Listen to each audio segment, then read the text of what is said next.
नमस्कार फ्रेंड्स, जय जगन्नाथ। मु भाग्यश्री क्रिएटिविटी वर्ल्ड रु आपण मानक बहुत बहुत स्वागत जनाऊँगी। आज एक बढ़िया रेसिपी नहीं आसी जार नाम होची पणस चिल्ली। कंचा पणस को आमे किभली चिल्ली तैयार करा जाए आज आमे जानिबा एवं शिखिबा। देखंतु एठारे मु पणस चिल्ली तैयारी करुच्ची। या बनैबा बहुत सहज एवं सरल। आसतु आमे आज पणस रे चिल्ली बनैबा देखिबा। चलंतु स्टार्ट करिबा। एठी मु आम बाड़ी गछरु पणस कलेक्ट करची। देखंतु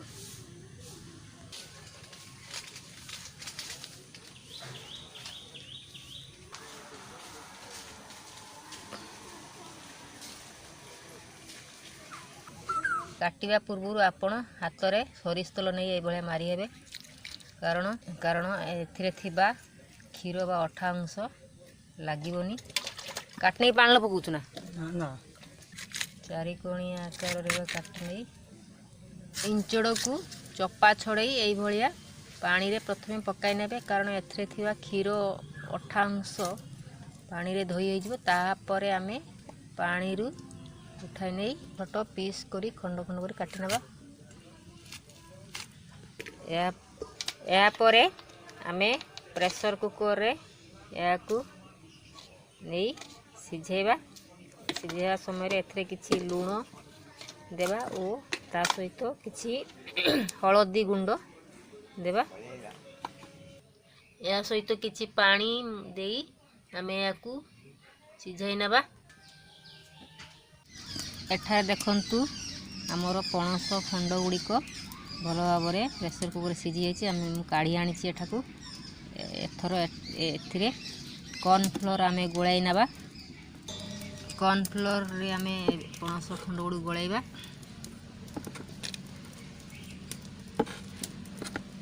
या परे कड़ाई रे तेल आमे गरम करि नबा। एठारे मु रिफाइन तेल नहींची। रिफाइन तेल छाणिया पई सहज। या परे आमे गरम तेल रे एपरी पणस खंड गुड़िक छाणी नबा। एपरी पकई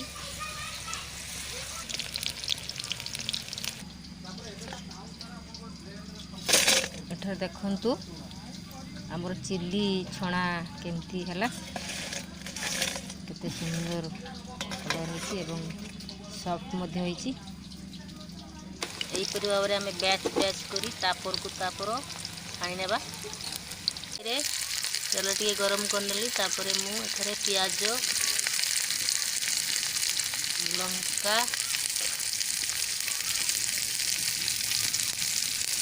कटा रसुण अदा खंड को एवं पकई भाजी नबा किछि समय।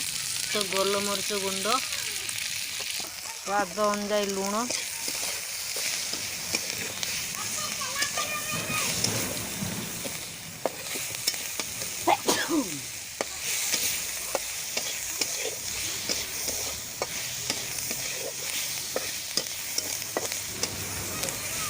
तेल पकाई नेबे। एठारे मु रिफाइन तेल यूज करছি। प्याज ब्राउन कलर हवा जाए आमे एई परि भाव रे भाजी नेबा। देखंतु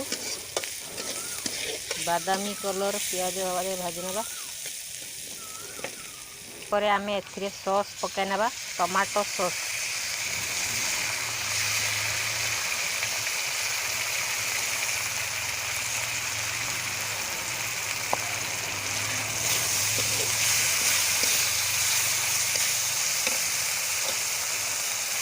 या परे आमे पणस खंड गुड़िक पकाई नबा।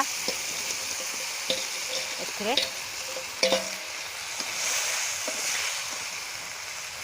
भल भाव गोलाई नेबा।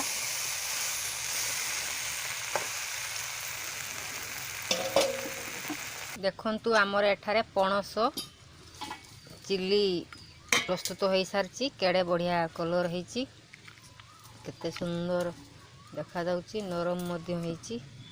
या को आपण एथर परोसी पारिबे। आपण एभला घरे बनांतु एवं खांतु।